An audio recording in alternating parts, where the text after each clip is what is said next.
Welcome to ASC starter. मैं आपको इस वीडियो में मैथ्स का जो आपका पेपर है ना उसी के रिगार्डिंग बहुत इंपॉर्टेंट क्वेश्चन आपको यहाँ 10 इस वीडियो में करवाने जा रहा हूँ। हिंदी मीडियम इंग्लिश मीडियम दोनों बच्चे ध्यान से देख सकते हैं, हमारे पास दोनों बुक अवेलेबल है। ठीक है, तो पहला क्वेश्चन जो सबसे ज्यादा रिपीट होता है ना वो होता है फैक्टराइज पर।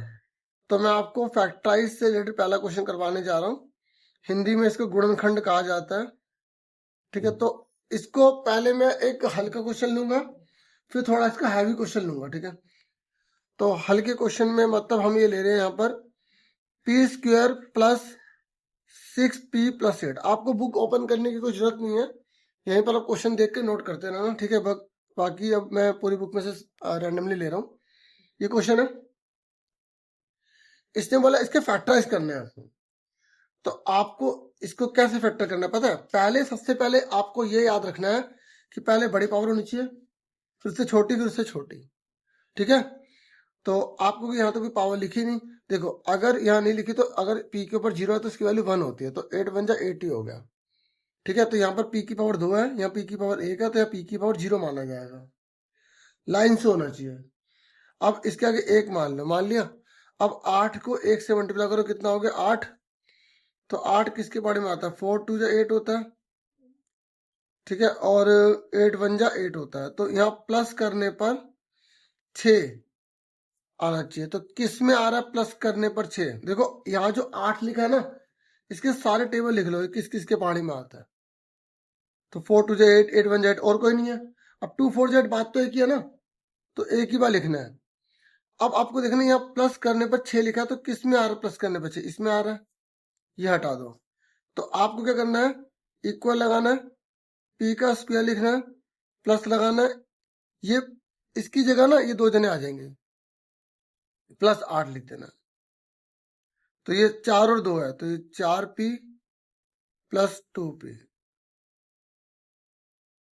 फिर ये p का स्क्वायर हो गया plus 4p plus 2p plus 8।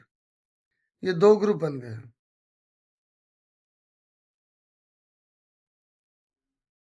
अब इसके टुकड़े कर दो, p multiply p, 4 multiply p, 2 multiply p plus 8। ठीक है, आपको इस 8 के टुकड़े करने हैं तो इस 8 के टुकड़े भी कर दो। p मल्टीप्लाई p शुरू में भी कर सकते हो, इस 4 के करने तो 4 के भी कर दो। इसके प्राइम फैक्टर कर दिए एक तरह से हमने। तो इस 8 का क्या हो गया? 2 मल्टीप्लाई 2 मल्टीप्लाई 2। ठीक है, अब एक ग्रुप ये बन गया, एक ग्रुप ये बन गया। अब इस पूरे ग्रुप में क्या चीज सेम है? देखो, इसको पहले हाइड कर लो। ठीक है, तो हमने हाइड कर लिया, ये p है और ये p है, बाहर आ गया। यहाँ p बचा प्लस 2 2 जा 4 प्लस। अब इसको हाइड कर लो। आपको 2 पेयर बनाने, इसमें क्या कॉमन है? 2 2 इसमें भी है, बस और कुछ नहीं है ना। तो क्या बचा? यहाँ p बचा प्लस 2 2 जा 4। ये दोनों सेम है, तो p प्लस 4 p प्लस 2, ये आंसर है। क्लियर हो गया? मैंने क्या कहा आपको, मैं पहले एक हल्का करवा रहा हूं, अब एक बहुत इंपॉर्टेंट क्वेश्चन करवाने जा रहा हूं जो काफी टाइम एग्जाम में रिपीटेड है, जो इस क्वेश्चन नंबर 5 में से है। वैसे तो इस एक्सरसाइज में से एक क्वेश्चन हर साल रिपीट होता ही है। ठीक है, तो मैं यहाँ पे आपको एक आइडिया के तौर पे करवा रहा हूँ, आपको और प्रैक्टिस से करनी है। तो यहाँ पर हम क्वेश्चन एक ये ले रहे हैं 4th, और ये हम ले रहे हैं 5th। ठीक है, 2 क्वेश्चन यहाँ पे हम करेंगे। तो ये क्वेश्चन है 4yz z का स्क्वायर प्लस 6z माइनस का 16 डिवाइड, यहां पे लिखा हुआ है 2yz प्लस 8। अब आपको इसको सोल्व करके दिखाना है। तो बच्चे क्या सोचते हैं जैसे एक्स्ट्रा चीज आ गई तो कैसे होगा कैसे होगा, नहीं। आपको उसमें जो चीज पता है ना, आप आराम से करते चले जाओ, आप पता लगा लो कि आपका क्या आंसर आना है। ये देखो, यहाँ पर आपने ये देखा ना, ये चीज देख रहे हो? ये चीज यही तो है, इसी की तरह तो है ना? तो आपको इसको इसकी तरह ही सोल्व करना है, समझ में आ गई? अब सोल्व कैसे करेंगे?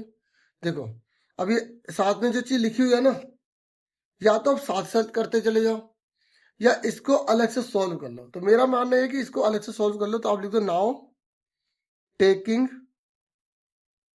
इसको अलग से कर लो, जेड का स्क्वायर प्लस 6z माइनस 16, इसको हम अलग से सॉल्व कर रहे हैं। इससे क्या होगा, कंफ्यूजन नहीं होगी।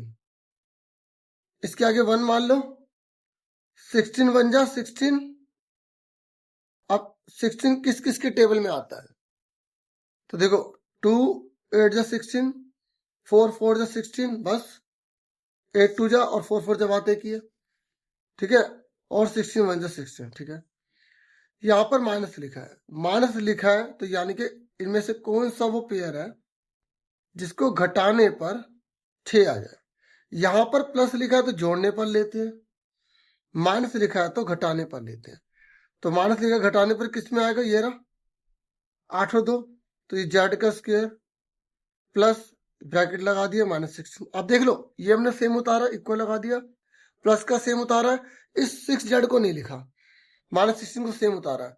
अब ये 8 और 2 है ना, हमेशा बड़ी रकम पहले, यहां पर z लगा तो z लगा देंगे, x लिखा तो x लगा देंगे, y लिखा तो y लगा देंगे, माइनस 2z,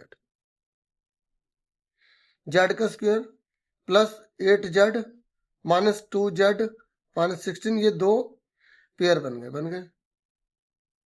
अब इसके बाद इसके टुकड़े कर दो, z multiply z, 8 multiply z, 2 multiply z, 16 का क्या होगा 2 मल्टीप्लाई 2 मल्टीप्लाई 2 मल्टीप्लाई। अब देखो एक पेयर ये बन गया, एक पेयर ये बन गया, ये जेड जेड है, क्या आ गया जेड प्लस 8, माइनस माइनस दोनों में, दो दोनों में है, जेड देखो माइनस बाहर आ गया ना, तो ये प्लस हो गया, 2 2 जा 4 2 जा 8, ये दोनों सेम है, जेड माइनस 2 आ गया, ये दोनों सेम थे ना, एक बार लिख लिया, ठीक है। अब इस पूरे की वैल्यू हमने क्या निकाल दी, ये निकाल दी। अब इस पूरे की जगह ये वापस लिख देंगे, अब लिखेंगे, ठीक है, ये तो अलग चीज होगी ना, फिर ये मैं पीछे कर रहा था, इसे हटाओ। तो ये देखो, ये 4yz है, ठीक है, तो यहां लिखेंगे 4yz, ठीक है। और यहां पर ये है ना, इसके लिए क्या लिख देंगे, ये z plus 8 z minus 2, z plus 8 z minus, ठीक है। उसके बाद बाकी सारा सेम उतार देंगे, डिवाइड, ठीक है। डिवाइड का मतलब क्या होता है, अपोन में, ठीक है। क्या है 2y y plus z, 2y y plus z, ये देखो सेम कट गया, y से y कट गया, 2 2 जा 4, ठीक है। तो बचा क्या 2, ठीक है। और क्या बचा z, और क्या बचा z माइनस 2, ठीक है। तो आप जैसे आपको सर टीचर को कैसे पता चलेगा अचानक हमने ये लिख दिया, तो आप ऐसा करो, इसको जो है ना फर्स्ट मान लो, इसको सेकंड मान लो, ठीक है। तो आप यहाँ लिख दो from first and second, clear हो गया, ये हमारा आंसर आ गया, ठीक है। अब हम करेंगे नेक्स्ट क्वेश्चन। यहाँ पर मैंने कहा एक ये करवा रहा हूँ, ये देखो, ये है हमारा, वैसे तो 5वां इसमें लिखा है और हम क्वेश्चन नंबर तो तीसरा कर रहे हैं, ठीक है। तो हम तीसरा कर रहे हैं, बुक के हिसाब से छोड़ो। 5pq p square minus Q square, और अपोन में क्या है, सीधा अपोन में लिख लेते हैं क्योंकि ये ज्यादा बड़ा क्वेश्चन नहीं है, 2p p प्लस क्यू, ठीक है। अब आप बताओ कि जब दोनों पे स्क्वायर लगा होता है तो कौन सा फॉर्मूला होता है? जब भी दोनों पे स्क्वायर लगाओ तो आपको फॉर्मूला याद होना चाहिए, ए स्क्वायर माइनस बी स्क्वायर, ए माइनस बी ए प्लस बी। तो p minus Q p plus Q upon में 2p p प्लस क्यू, तो ये दोनों कट गए, ठीक है। और पी से पी कट गया। देखो ये वाला पी है ना, इससे नहीं कट सकता क्योंकि माइनस लगा है। मल्टीप्लाई वाले कट जाते हैं खाली, ठीक है, कई बच्चों को कंफ्यूजन होती है ना। तो 5 क्यू बटे में 2 और क्या है पी माइनस क्यू, हमारा ये आंसर आ गया। क्लियर हो गया?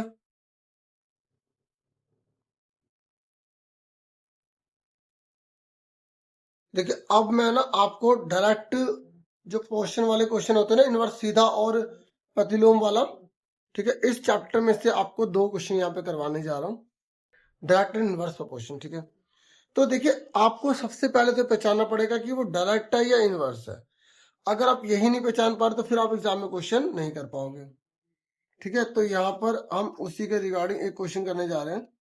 तो क्वेश्चन नंबर 5वां निकाल लो आप 11.2 का, ठीक है, अगर आपके पास बुक अवेलेबल है तो नहीं तो बाकी हम यहाँ देखो, ये है हमारे पास क्वेश्चन नंबर 5वां।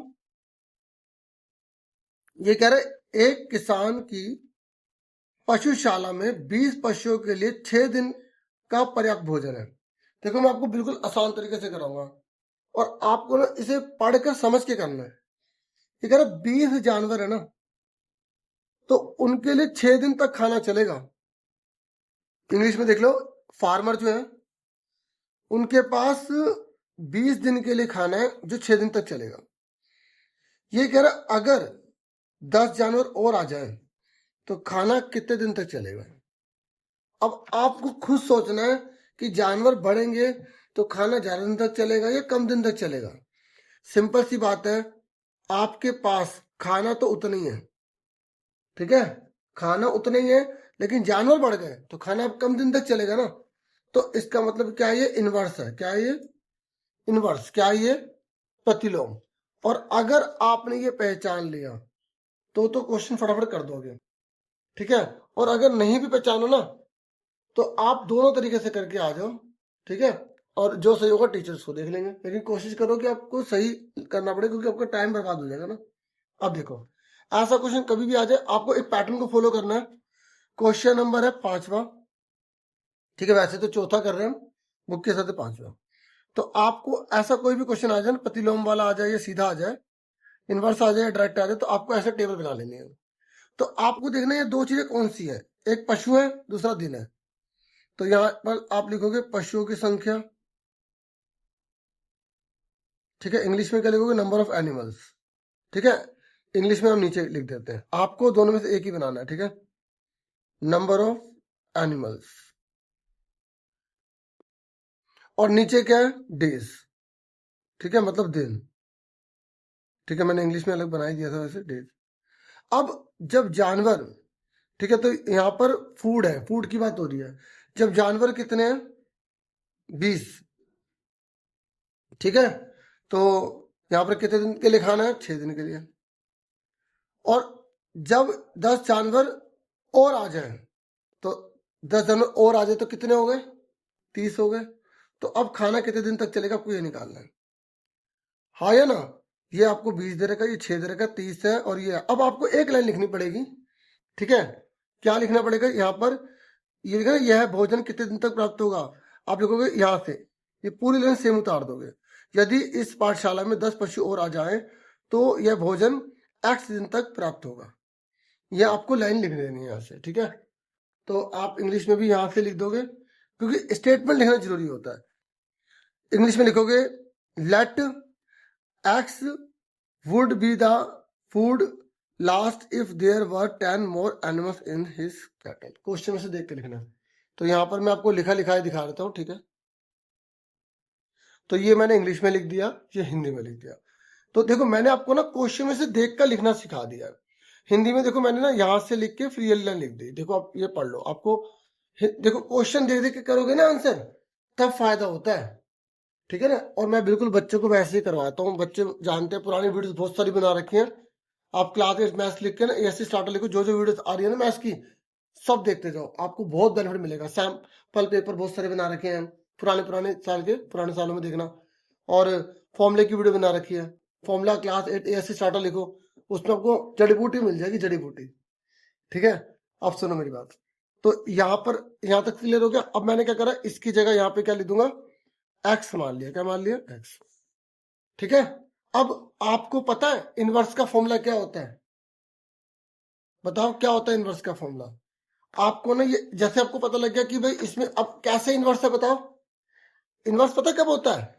जब एक चीज बढ़ रही हो और दूसरी चीज घट रही हो। क्योंकि आप खुद सोचो ना, जब जानवर बढ़ेंगे तो खाना जो है वो कम दिन तक चलेगा, हाँ है ना?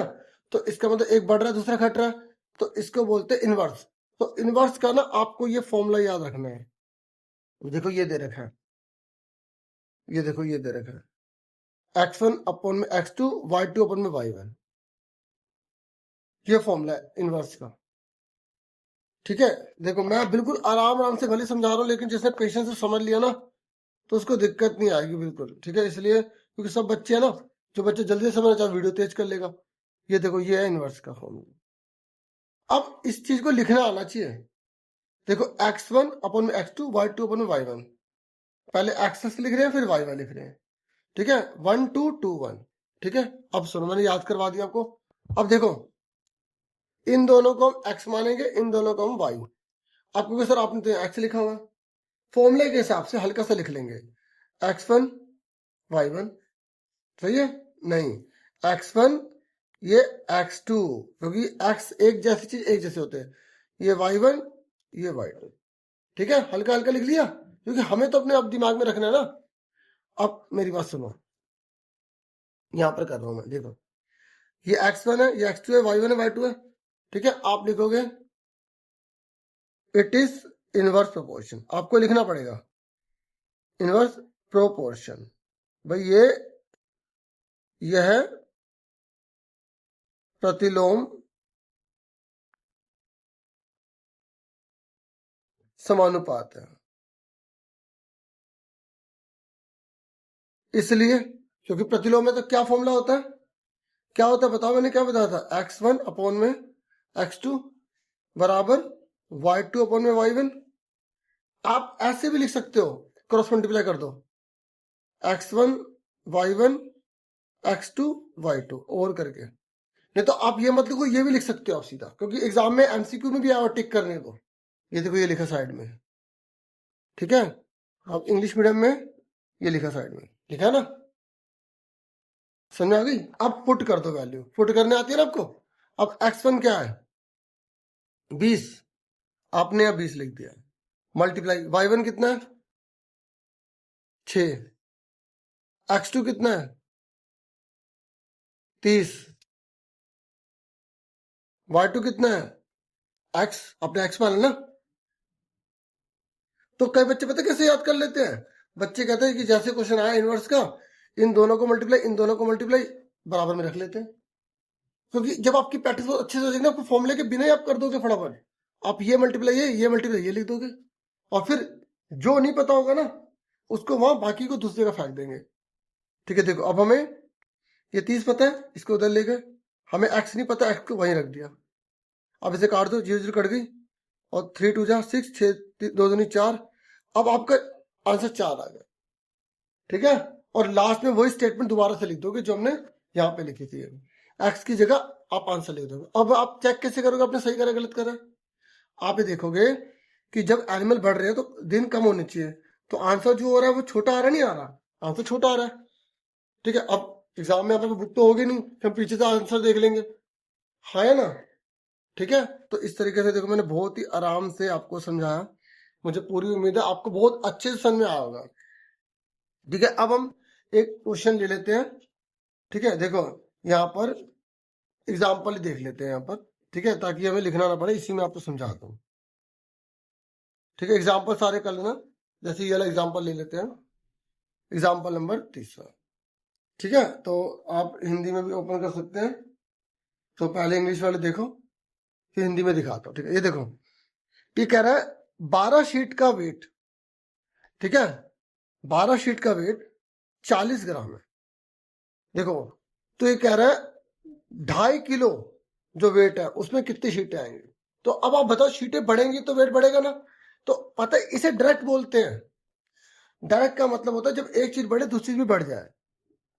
आपको क्वेश्चन से पहचानना पड़ेगा कि इसमें डायरेक्ट है या इनवर्स है, सीधा है या प्रतिलोम है।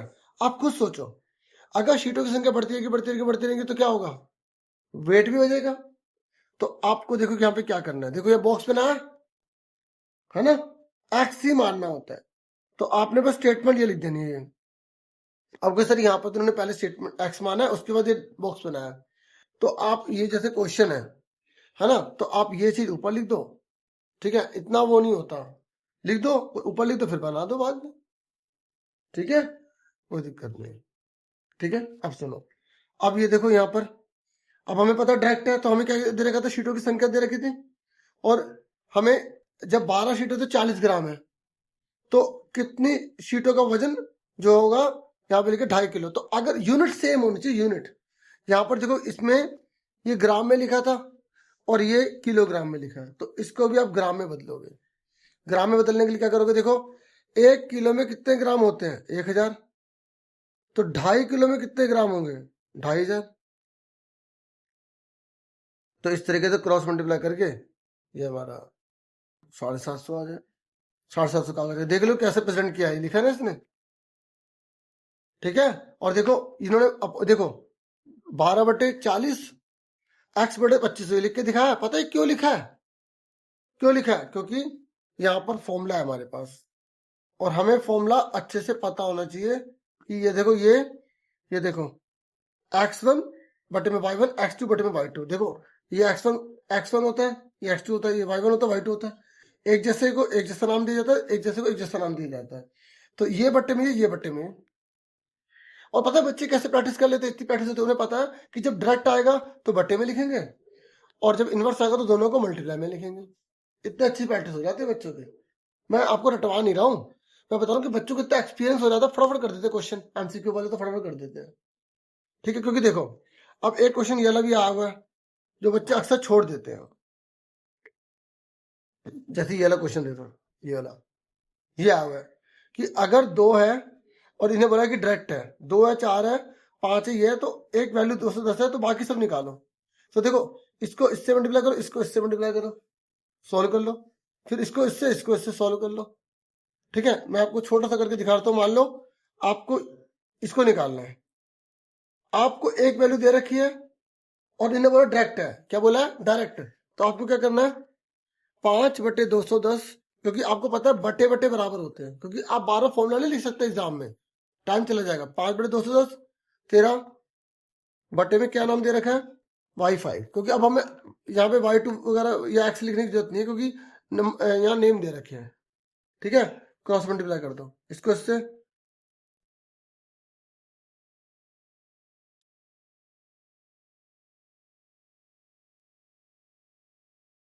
5 बटे में चला गया, तो 5 से काटो, 5 0, 5 चौक 20, 5 दूनी 10। ठीक है, तो y5 कितने का आ गया, 13 को 42 से गुणा कर लो, 13 दूनी 26 का 6 ऊपर 2 हासिल, 6 से 52, 54, 546 आ गया। ठीक है, ये देखो इन्होंने यहाँ पर करे हुए हैं, तभी तो मैं थोड़ा एग्जाम्पल बात आपको दिखा रहा हूँ कि ताकि आप आराम से देख लो कैसे कर रहे हैं। ठीक है, सर में आगे अब हम करेंगे कोई और चैप्टर का क्वेश्चन। ठीक है,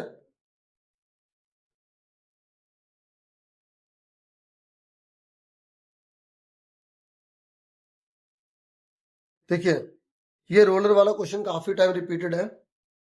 ठीक है, तो इस रोलर वाले को करते हैं, क्वेश्चन नंबर 9 था ये। ठीक है, तो यहाँ पर इन्होंने बोला है कि किसी सड़क को समतल करने के लिए सड़क रोलर को सड़क के ऊपर एक बार घूमने के लिए 750 चक्कर लगाने पड़ते हैं। मतलब जैसे अब देखो, मान लिया रोलर है, ये रोलर है, ठीक है, थोड़ा इसको हम पूरा रोलर बना लेते हैं, इस तरीके से रोलर है। ठीक है, अब आप बताइए रोलर अगर मैं इसको ऐसे से घुमा रहा हूँ, जो कि ऐसे से घूमेगा रोलर, है ना, क्योंकि पीछे गाड़ी चला दी। अब एक बार बताओ मुझे, सोचो ये जो रोलर है, क्या ये रोलर ऐसे करेगा, क्या इस चीज का यूज होगा, नहीं ना, तो खाली इसी चीज का यूज होगा। तो ये कौन सी शेप है, सिलेंडर है, और सिलेंडर है, तो अगर ये शेप यूज हो रही है तो क्या फॉर्मूला लगेगा, CS से। अगर कंसेप्ट पता लग गया तो आराम से कर लोगे। ऐसे बच्चों इंग्लिश में भी है, आप देख सकते हो, आपके लिए अवेलेबल है। ठीक है, तो यहाँ पर ये वाला क्वेश्चन है, तो ये कह रहा है टोटल 750 इसने चक्कर लगाए हैं, और अगर इसका डायमीटर 84 है और इसकी लेंथ 1 मीटर है, तो आप पता लगाइए कि पूरा कितना रोड का एरिया होगा। भाई पहले हम ना एक रोलर का सी एस से निकाल देंगे। क्यों? क्योंकि देखो मान लो यहाँ से चलना शुरू हुआ, ये एक बार घूमता है तो यहाँ तक पहुंच गया, तो ये एक का हो गया। भाई घुमा तो इतना तक चला गया ना, तो ऐसे 750 बार घुमा है, तो 750 बार जितनी बार उतनी सड़क की लंबाई आएगी ना। तो पहले एक का निकालेंगे, फिर 750 से गुणा कर देंगे, सड़क की लंबाई आ जाएगी। समझ में आ गई? तो आप सबसे पहले क्या निकालोगे? क्वेश्चन नंबर ए हमारा यहाँ पे 9 है, वैसे हम 5वां कर रहे हैं। ठीक है, तो आप क्या निकालोगे? सी एस से ऑफ रोलर। ठीक है, ज्यादा लिखना है तो सी एस से ऑफ सिलिंड्रिकल रोलर। ठीक है, तो बेलनाकार रोलर का वक्र पृष्ठीय क्षेत्रफल। तो बताइए क्या होता है सी एस से ऑफ रोलर का? क्या होता है फॉर्मूला? 2πr/s। देखो ये जो सिलेंडर की शेप है ना, तो 2πr/h होता है, तो 2 मल्टीप्लाई पाई की वैल्यू कितने होते हैं? 22/7। r कितना है? तो देखिए अब इसकी रेडियस क्या है, तो आप देखो यहाँ पर इन्होंने डायमीटर दे रखा 84। यहाँ पे इंग्लिश में देखो, हमें ध्यान रखना ये डायमीटर है 84, तो हमें इसकी डायमीटर लिखनी पड़ेगी। तो यहाँ पे लिख लेते हैं डायमीटर कितनी है? 84। ये सेंटीमीटर में। अच्छा देखो यहाँ ध्यान देखो, ये सेंटीमीटर में और ये मीटर में है, तो हमें ना यूनिट देखनी पड़ती है, सेम रखनी पड़ती है। ठीक है, तो ये डायमीटर है, तो पहले इसको रेडियस में बदलेंगे। तो रेडियस में बदलने के लिए क्या करेंगे? अपॉन में 2 लगा देंगे। ठीक है, अब इसको मीटर में बदलेंगे। मीटर में बदलने के लिए बराबर में 84 बटे में 200 आ जाएगा, क्योंकि 100 से डिवाइड करेंगे ना। अब उसके बाद हाइट में कितनी देर 1 मीटर दे रखी है। अब इसमें पुट कर दो, तो आर कितना है? 84 अपॉन में 200 और एच कितना है? 1। ठीक है, अब सोल्व करो इसको। किससे जाएगा? देखो 2 से कट जाएगा, 2 1 जा 2 0 0, 7 से कट जाएगा, 7 1 जा 7, 1 इसे दे दिया, 7 2 जा 14। ठीक है, तो 22 को 12 से मल्टीप्लाई करो, 12 दूनी 24 के 4, 12 दूनी 24 25 26, तो ये आ गया इतना। ठीक है, ये आ गया हमारा मीटर की पावर 2। ठीक है,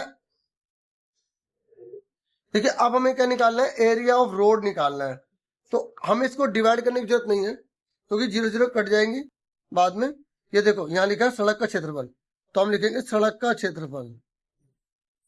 सड़क का क्षेत्रफल, तो सड़क का निकालना है, एरिया ऑफ रोड निकालना है। तो मैंने कहा जितनी बार रोलर घूमेगा उतना तो एरिया कवर होगा, और हमने एक का निकाल लिया, तो इसको किससे मल्टीप्लाई करेंगे? कितनी बार घूमा ये? 750 बार। तो 750 को मल्टीप्लाई कर देंगे 264 अपॉन में 100। तो देखो 1 0 कट गई। अब इसको इससे मल्टीप्लाई करो और 10 एक का पॉइंट लगा दो। तो इसको ये ना 75 है, ठीक है ना। इसको मल्टीप्लाई करेंगे ना, पता कितना आएगा? 19800, क्योंकि हमने 1 0 तो काट दी थी।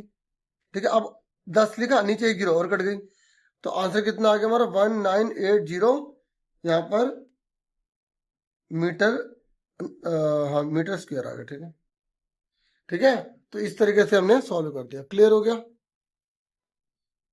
देखिए अब मैं आपको यहाँ पे जो 4th क्वेश्चन है ये करवा रहा हूँ। ठीक है, तो यहाँ पर देखो, वैसे तो ये 6ठा क्वेश्चन है हमारे हिसाब से।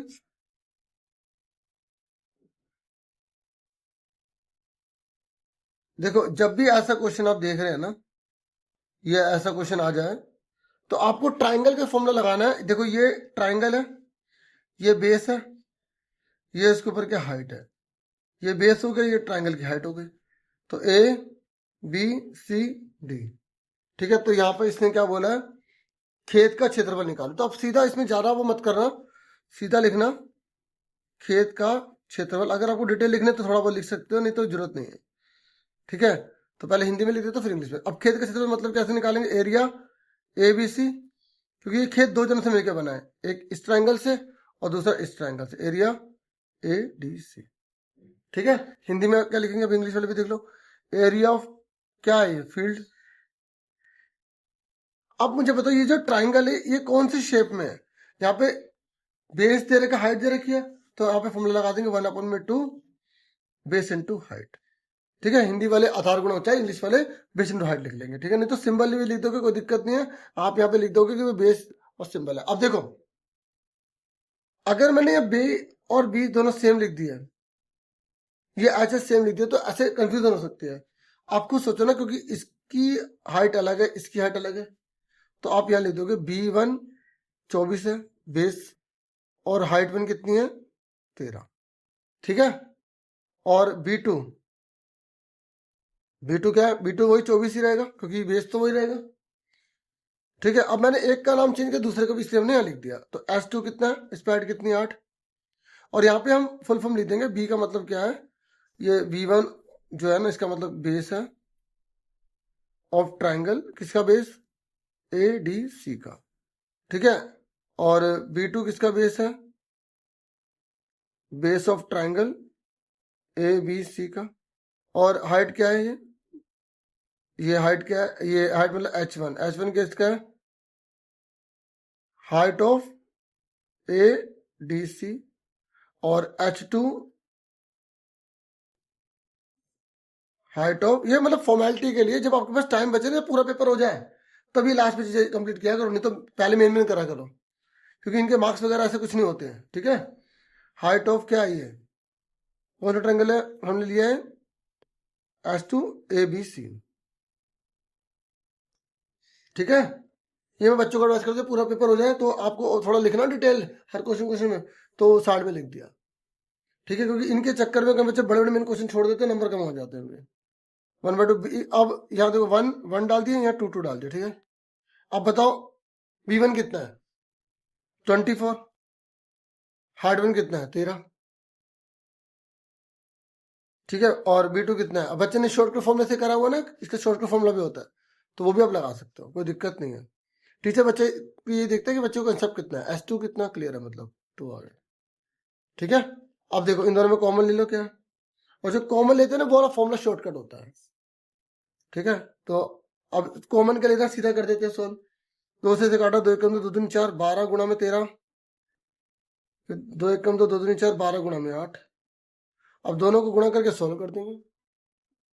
देखिए थोड़ा सा ना वीडियो में कुछ प्रॉब्लम सी आ गई थी, ठीक है, तो अब मैं इसको सॉल्व कर देता हूँ। इन दोनों को मल्टीप्लाई करेंगे, ठीक है, तो मल्टीप्लाई करने पे इसका आएगा 156, इसको मल्टीप्लाई करेंगे तो आएगा 96, इन दोनों को ऐड कर देंगे तो 252, ठीक है, मीटर जो है क्या आ जाएगा स्क्वायर। ये सॉल्व कर रहा था देखो आप, तो फिर थोड़ी सी प्रॉब्लम हो गई, तो फिर वीडियो दोबारा से आपको बतानी पड़ी। ये हो गया, क्लियर हो गया ना, आपको समझ में आ गया ना कैसे करें।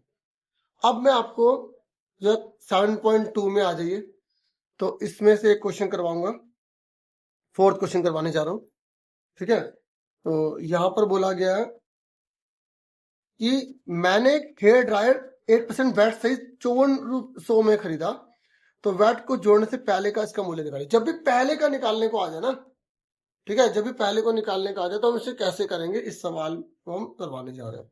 तो 7.2 में आप ये क्वेश्चन निकालो। वैसे तो 7वां क्वेश्चन हम कर रहे हैं, यहाँ पे चौथा है बुक का, है ना।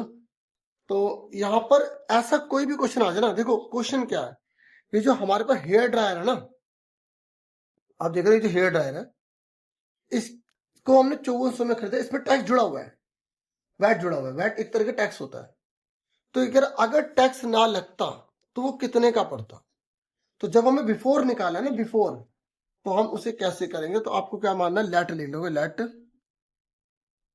कॉस्ट ऑफ हेयर ड्रायर, यहां पर ये जो लिखा है नाम, जो वही लिखेंगे हेयर ड्रायर,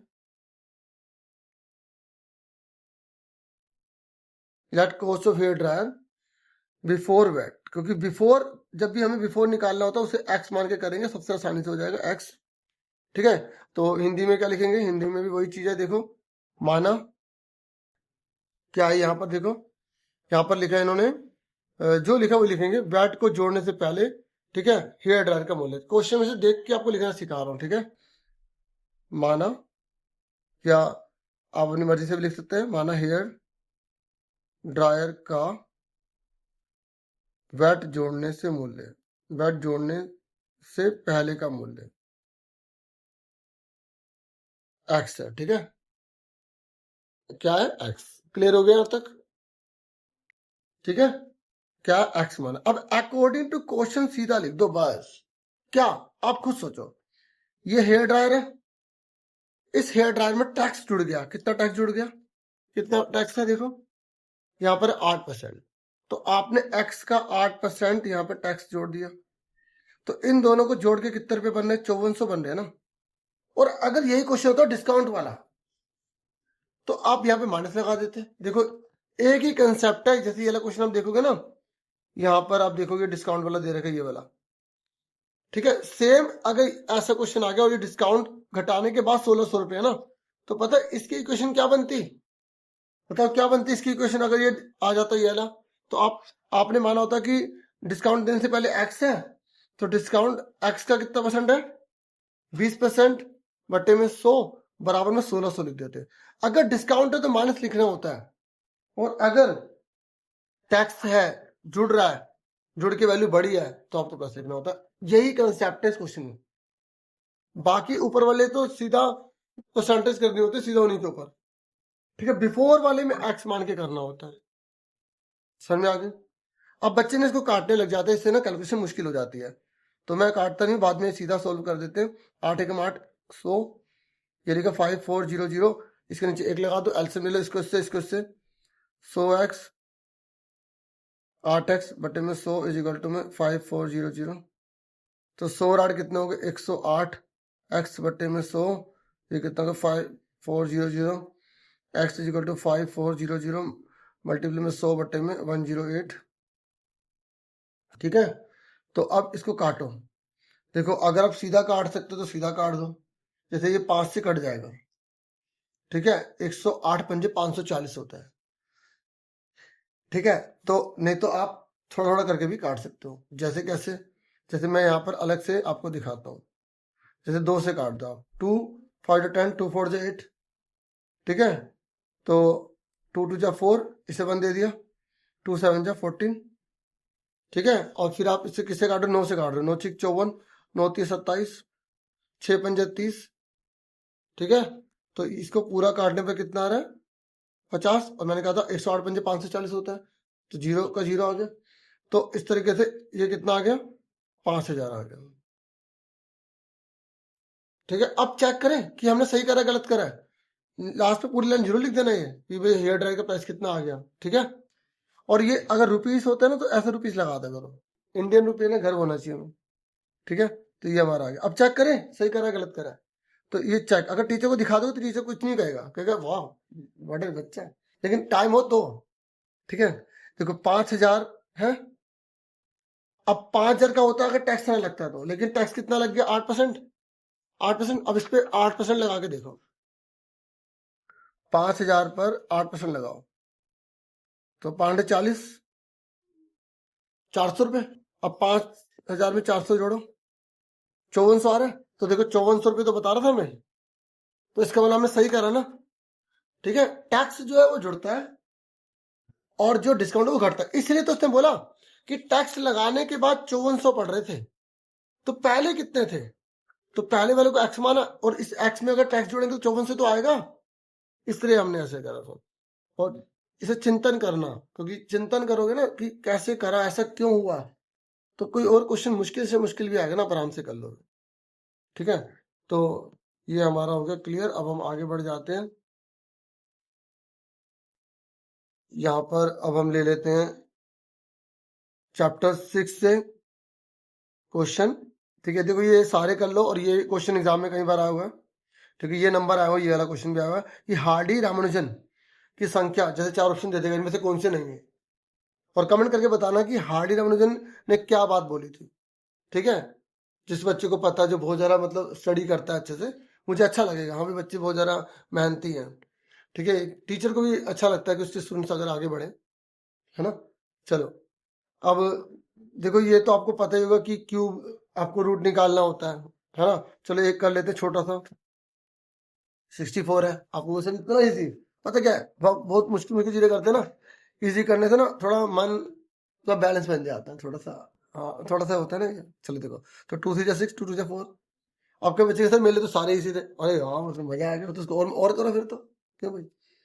अब 2 1 जा 2, 2 6 जा 12, 2 8 जा 16, 2 4 जा 8, 2 2 जा 4, 2 1 जा 2। अब देखो 3 में से एक बार आ गया, 3 में से एक बार आ गया, तो 64 का देखो जब क्यूब रूट होता है ना, यहाँ हल्का सा 3 लिखना पड़ता है, स्क्वायर रूट पे नहीं लगाना पड़ता, ठीक है। 64, तो इसका क्या आ गया आंसर? 3 में से एक बार आ गया, 3 में से एक बार गया, तो लिख के दिखा दो ऐसे करके, 2 मल्टीप्लाई 2 मल्टीप्लाई 2, 2 मल्टीप्लाई 2 मल्टीप्लाई 2, तो 3 में से एक बार आ गया, 3 में से एक बार आ गया, तो 4 आ गया। और एक बार क्या हुआ था, ऐसे लिखा हुआ आ गया था एग्जाम में, 64 की पावर 1/3। देखो 64 की पावर 1/3 लिख दो या ऐसे लिख दो, बात एक ही है, ठीक है। अगर 64 की पावर 1/3 लिखा है ना, ये लिखा है, तो आप वही करना है, 2 गुणा 2 गुणा 2 गुणा 2 गुणा 2 गुणा 2, 3 में से एक बार आ गया, 3 में से एक बार आ गया, 4 आ गया, ठीक है। तो ये मैंने 8 कर लिया भाई, ठीक है। अब 2 और करवा रहे हैं, फिर हम करेंगे छुट्टी, ठीक है। तो यहाँ पर इसने बोला है, ये क्वेश्चन नंबर 5 है 5.3 में, इसने बोला है कि आपको होल नंबर बताना है जिसको इससे मल्टीप्लाई करने पर ये परफेक्ट स्क्वायर बन जाए, और फिर उसका स्क्वायर रूट निकाल के भी दिखाना है, ठीक है। ऐसे आप हिंदी में भी देख सकते हैं, 5.3 है हमारे पास। देखो वैसे तो आपको सारे क्वेश्चन करने हैं और प्रैक्टिस जितनी करोगे उतनी कम होती है, ठीक है। तो यहाँ पर ये 5th क्वेश्चन है, ठीक है, हिंदी में आप पढ़ सकते हैं। ये कह रहा है कि एक नंबर है ये, इनमें किसकी मल्टीप्लाई करेगी, परफेक्ट स्क्वायर बन जाए। देखो हर चीज अपने को परफेक्ट करना चाहती है, तो ये परफेक्ट नहीं है, तो इसे परफेक्ट बनाना है। क्या बनाना है? परफेक्ट बनाना है। तो परफेक्ट बनाने के लिए क्या करेंगे हम, जैसे 252 है, ये 9th क्वेश्चन है, हम 9th कर रहे हैं ना, तो 252 है, तो आपको इसका क्या करना है, एलसीएम ले लेना, प्राइम फैक्टर कर लेना है। 2 1 जा 2, 2 2 जा 4, 1 कैरी, 2 6 जा 12, फिर 2 6 जा 12, 2 3 जा 6, 3 2 जा 6, 3 1 जा 3, 3 7 जा 21, 7 1 जा 7। देखो इसमें से किसका पेयर नहीं बन रहा, 7 का नहीं बन रहा ना, हाँ या ना, तो आप बोलोगे 7 is smallest number, 7 is the smallest number that, पहले पूरा लिख लो, दैट नंबर लिख लो पहले, 7 इज द स्मॉलेस्ट नंबर, ठीक है, ये एन है, ठीक है। 7 is the smallest number that should be multiplied to 252 to get perfect square, ठीक है भाई। हिंदी में क्या लिखेंगे, 7 वह छोटी संख्या है जिसे 252 से गुणा करने पर पूर्ण वर्ग प्राप्त होगा। देखो जो पूर्ण खंड होता है उसमें 3 जोड़े लेते हैं, सॉरी 3 जोड़े लेते हैं, लेकिन पूर्ण वर्ग में 2 जोड़े लेते हैं, गुणा करने पर पूर्ण वर्ग बन जाएगा, ठीक है, समझ में आ गए।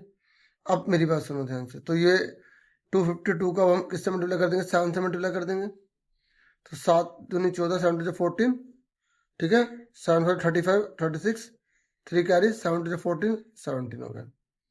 उसके बाद आप इसको ऐसे लिख के दिखाएंगे। देखो आपको पता है इसमें ये सारे नंबर तो है ही, ये नंबर तो सारे है ही ना, है या नहीं। एक अपने साथ ही तो फालतू लिया है, और वो 7 यहाँ लिख दो फालतू। अब 2 में से एक बार आ गया, 2 में से एक बार आ गया, 2 में से एक बार आ गया, तो 7 ते कितना 42, तो ये हमारा 42 क्या आ गया, यहाँ पर नंबर आ गया, आंसर आ गया, ठीक है। तो हमने 9 कर लिए, एक हम और कर रहे हैं, ठीक है। तो हम यहाँ पर ले रहे हैं, पाई चार्ट बना रहे हैं, ठीक है, रफ में बना लेंगे और आप इसको फेयर में अच्छे से कर लोगे। तो यहाँ पर एक क्वेश्चन अपने आप से बना रहा हूँ मैं, ठीक है, हिंदी है, ये इंग्लिश है। पाई चार्ट आपको आता है तो आप खुद भी हाथ बनाते रहना। मैथ है, एसएसटी है, और ये साइंस है हमारे पास। तो हमने 5 सब्जेक्ट यहाँ ले लिए और हमें इनके मार्क्स दे रखे और बोला गया एग्जाम में कि इसका आपको पाई चार्ट बनाना है, ठीक है, ठीक है, ये आपके बुक में ये चैप्टर है ना, 4 चैप्टर, तो इसको अच्छे से कर लेना क्योंकि इसमें 5 के क्वेश्चन आने के पूरे पूरे चांसेस होते हैं। ठीक है, तो हमने 40 ले लिया, इसमें यहाँ 12 ले लिया। ठीक है, और हमने एक 9 ले लिया, एक 7 ले लिया और एक 4 ले लिया। ठीक है, और इसको हिंदी वाले हिंदी में लिख लेंगे, ये क्वेश्चन है, और यहाँ पे टोटल जरूर कर देना इसका। ठीक है, तो टोटल कर लो इसका कितना आ रहा है, तो 40, 50, 60, 70 और फिर 2 बचे तो 72, तो 72 आ गया। ठीक है, तो ये हमने 72 कर लिया। अब इसका हमें पाई चार्ट बनाना है, तो एग्जाम में आंसर कैसे करेंगे इसका, तो सबसे पहले हमें ना सेंट्रल एंगल निकालना पड़ता है। क्या निकालना पड़ता है? Central angle. और एक नंबर का भी क्वेश्चन आ जाता है सेंट्रल एंगल निकालने का, खाली एक नंबर में भी, एमसीक्यू में। ठीक है, सुनना मेरी बात। तो आप यहाँ पे सब्जेक्ट पूरा पूरा लिख लेना, क्योंकि ठीक है, फिर यहाँ पर आप जो मार्क्स दे रखे मार्क्स लिख लेंगे, हिंदी में विषय। ठीक है, और ये जो है अंक दे रखे हैं, और फिर उसके बाद यहाँ पर लिखेंगे सेंट्रल एंगल। और एग्जाम में जब आप करोगे ना, तो जो आपकी शीट होगी उसमें जो लाइन होगी उसमें एक एक लाइन छोड़ के करना, क्योंकि देखो अगर आपको एक्सपीरियंस है ना, तो आप पतली पतली लाइनों में एक एक के नाम लिखोगे ना तो गलत हो जाए, तो थोड़ा गैप दे दे के लिखना। पता है क्यों? क्योंकि आपको कैलकुलेशन भी करनी पड़ती है। ठीक है, तो ये तो हमने यहाँ पर हिंदी। ठीक है, हिंदी वाले लिख लेंगे ना बच्चों, लिख लोगे ना? चलो एक आधा लिख देता हूँ, हिंदी, फिर इंग्लिश, फिर हमारे पास है मैथ, फिर हमारे पास है एसएसटी, एग्जाम में जो क्वेश्चन होगा उसके अकॉर्डिंग। ठीक है, फिर हमारे पास साइंस। फिर यहाँ पे आप मार्क्स लिखेंगे कितने कितने तरह के थे। यहाँ पर हिंदी में 40, बाकी बच्चा बहुत मार्क्स कम लाया, 12, 9, 7 और 4। ठीक है, ठीक है। अब सेंट्रल एंगल को बोलते हैं केंद्रीय कोण, केंद्रीय कोण। तो इसे कैसे बनाएंगे? 40 लिखा, नीचे हमेशा टोटल आता है, तो यहाँ पे टोटल लिखना पड़ेगा आपको। ठीक है, हिंदी में बोलेंगे योग, जब मैंने इतना करा तो इतना भी कर देते हैं। ठीक है, सामाजिक विज्ञान है, ये गणित है, ये अंग्रेजी है। ठीक है ना, तो अब ये 40 टोटल कितना है, इसका टोटल कितना आया था? 72 हमने कर लिया था खुद ही। तो बटे में लिखेंगे 72, मल्टीप्लाई में जो चीज बनानी है, अगर हमसे एग्जाम में पूछेगा ना इसको परसेंटेज में बताओ, परसेंटेज में निकालो, तो मल्टीप्लाई में 100 लिखेंगे। अगर हमसे बोलेगा सीडी की संख्या निकालिए, तो मल्टीप्लाई में सीडी की संख्या लिख देंगे 1000। समझ में आ रही है? जो क्वेश्चन में बोला होगा ना, जो लाना होता है उसी को मल्टीप्लाई में लिखना है, और टोटल जो दे रखा है उसका टोटल नीचे आएगा, ये याद रखना। ठीक है, प्रैक्टिस करोगे ना पूरे पूरे चैप्टर की, तो आपको और अच्छे से पता लग जाए। तो 360, बता मैं 360 क्यों लिख रहा हूँ मल्टीप्लाई? मुझे सेंट्रल एंगल निकालने, क्योंकि मुझे सर्कल बनाना है, और सर्कल 360 डिग्री का होता है। ठीक है, देखो 360 आ रही, देखो 9 बटे में टोटल गुणा में 360, 7 बटे में टोटल गुणा में 360। इसलिए देखो मैंने गैप छोड़ा था, खुला खुला किया, क्योंकि अपॉन में लिख रहे हैं ना, तो जगह चाहिए थी। तो ये जगह जैसे चाहिए होती है, ये एक बार में नहीं पता लगती है ना, आपको एक्सपीरियंस चाहिए। अब इसको सोल्व करो, देखो ऐसा नंबर, ये दोनों नंबर सेम है, हर बार देख लो सेम है ना, तो जो सेम है उनको काट लो ना, फिर जो बचे उसे मल्टीप्लाई कर दो। देखो ये किससे कट रहा है, देखो 36 से कम 36, 36 दूना 72 होता है, 2.5 पर कट रहा है, तो हर बार 72 पंजे 360 होता है, 72 5 360 होता है। अब आपको यहाँ डायरेक्टली नहीं काटना ना, रफ में काट लेना, नहीं तो आप डिवाइड भी कर सकते हो 360 को 72 से। ठीक है, क्योंकि देखो मल्टीप्लाई डिवाइड ये अच्छे से आनी चाहिए, तो ये हर बार 5 से कट रहा है, तो इसका मतलब क्या, वो ऊपर हमेशा 5 बचेगा, तो मल्टीप्लाई कर दो। 40 पंजे कितना होगा? 200, 12 पंजे 60, 9 4 जब 45, 7 5 जब 35, 5 4 20। अब हमें क्या बनाना है? इसका सर्कल बनाना है। तो सर्कल कैसे बनाएंगे? आपको इसके लिए चाहिए कंपास।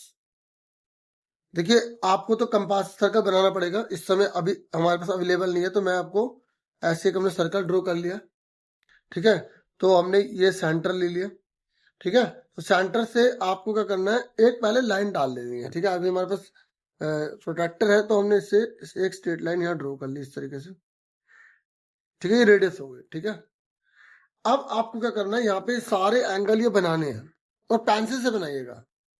तो अब आप देखिए इस पे तो 180 होता है, और ये 200 दे रखा है, तो आप इसको छोड़ के पहले सारे बना लेंगे, बाकी लास्ट वाला 200 बच जाएगा बस। ठीक है, इसलिए मैंने यहाँ पे 200 वाला लिया था ताकि बच्चों को एक्स्ट्रा भी सिखा सके।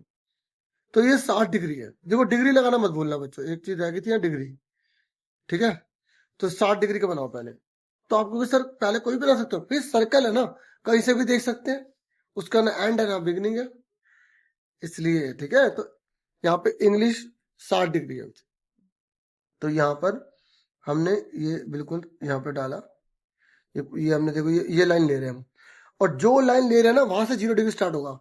बताओ ये लाइन ले रहे हैं, ये लाइन ले रहे हैं, ये लाइन ले रहे हैं, तो 0 ये रहा, तो ये 60 ही रहा। क्योंकि बच्चों को इसमें भी कंफ्यूजन होती है कि सर 160 ये वाला है, 160 ये वाला, सर कौन सा ले, अरे लाइन कौन से ले रहे हैं, ये ले रहे हैं ना, तो यहाँ से 0 चालू होगा ना, अगर ये लाइन लेते तो ये 0 चालू होता है। ठीक है, तो 60 डिग्री का आ गया। तो ये हमने 60 डिग्री का बना दिया। उसके बाद नेक्स्ट कौन सा है यहाँ पर, 45 डिग्री मैथ्स। तो अब यहाँ पर रखेंगे, ये रखा। अब बताओ कौन सी लाइन ले रहे हैं, ये लाइन ले रहे हैं, ये लाइन ले रहे हैं, ये लाइन ले रहे हैं, तो ये लाइन ले रहे हैं, तो 45 कहाँ है, ये 40, ये 45 ये रहा। ठीक है, तो ये 45 डिग्री आ गया।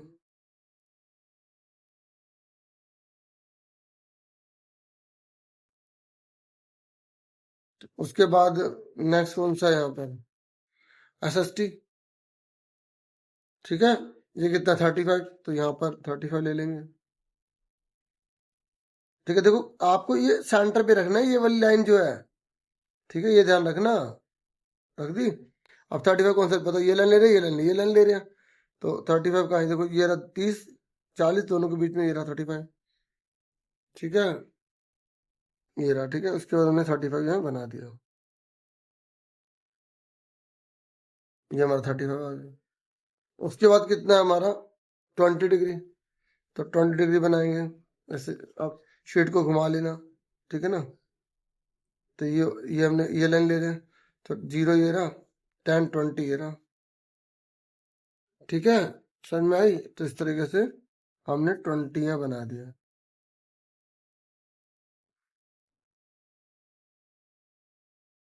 तो बाकी ये जो पूरा क्या बचा, क्या बचा, ये क्या बचा बताओ, ये बचा 200। हाँ या ना, ठीक है, इस तरीके से ये हमारा 200 आ गया। और फिर आप यहाँ पे सब्जेक्ट के नेम लिख दो इसमें, ये अंदर लिख दो, ये बाहर लिख दो, ये हिंदी था, ठीक है, ये इंग्लिश था, ये मैथ्स था, ये SST था, ये साइंस था, डिजाइन बना था। तो इतना ही था इस वीडियो में। वीडियो को लाइक, चैनल को सब्सक्राइब करें। Thank you for watching and listening carefully. Take care students.